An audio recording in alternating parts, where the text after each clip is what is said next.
Salut à tous, on est sur Bestseller, dégustation du jour, la réserve de famille du Château Marté. Plusieurs me l'ont déjà demandé en commentaire, donc j'ai décidé de vous l'ouvrir.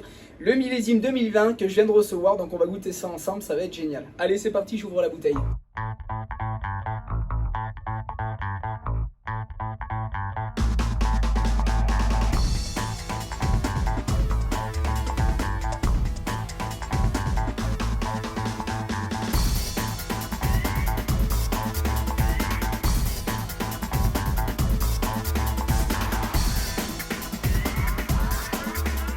Avant de commencer cette dégustation, j'aimerais vous parler de quelque chose de très important.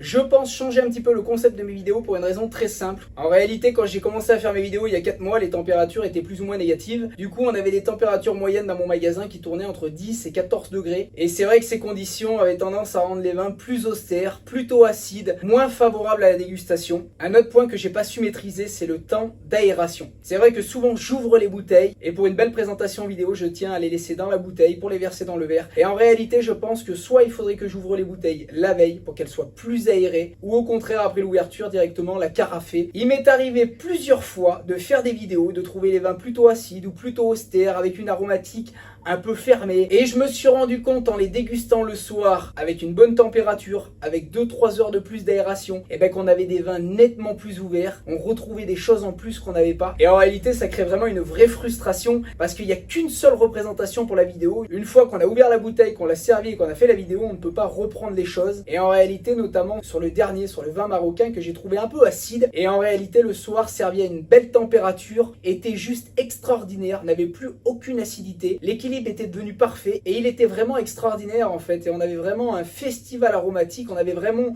la noix qui était très prononcée, on avait un vin vraiment très atypique, et là je me suis dit putain, j'ai loupé un truc. De toute façon le vin est en constante évolution, puisqu'à l'ouverture il peut être vraiment très bien et redescendre de suite derrière, comme à l'ouverture être un peu austère, d'un coup s'ouvrir et révéler quelque chose d'extraordinaire. Donc en réalité, si on essaie de rassembler le maximum de choses favorables, ça va participer à faire une belle dégustation. Du coup, pour ne pas foirer cette dégustation, pour qu'elle puisse révéler toute son aromatique, je l'ai ouvert très tôt ce matin, là il est 16h, et ça lui aura laissé 8 heures d'aération, et là je pense qu'on va vraiment être sur un produit extraordinaire. Maintenant qu'on s'est un peu étalé, on va pouvoir parler du vin. Alors le vin a une belle coupe rouge intense, on va pas refaire la réputation du Château Marté, ce château a une réputation extraordinaire. La bouteille réserve familiale est juste un emblématique du domaine. On est sur un cépage en 100% merlot. C'est une bouteille en rapport qualité-prix qui reste très accessible. Il est sur une petite appellation qui est Côte de Bordeaux. En fonction du millésime, c'est des bouteilles qui tournent entre 40 et 60 euros. Allez, c'est parti, on va mettre un premier nez.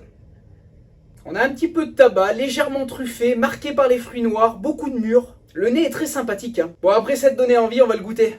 Allez, c'est parti.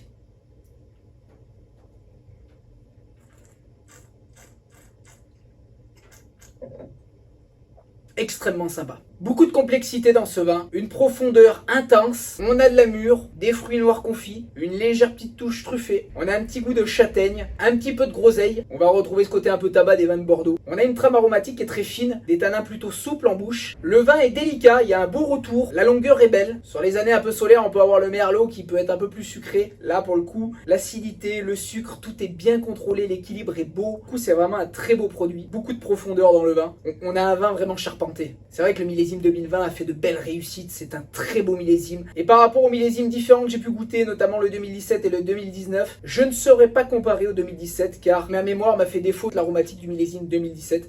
Par contre, par rapport au 2019, j'aurais tendance à préférer 2019, mais peut-être parce qu'il avait un an de plus. Le vin peut se faire, peut s'ouvrir. Forcément, les vins qui sont un peu jeunes, c'est toujours un peu charnu en bouche. Mais je pense sincèrement que ce millésime 2020 est très prometteur. C'est un vin à réouvrir dans 3-4 ans et franchement ça vaut le coup d'avoir quelques bouteilles de côté à laisser vieillir. Comme vous pouvez le voir s'afficher, Vivino lui donne 4,4 pour le millésime 2020. Nous aussi, comme à notre habitude sur Bestseller, on va lui donner une note. Pour ça je vais déguster la dernière gorgée et faire tomber la sentence. Allez, c'est parti.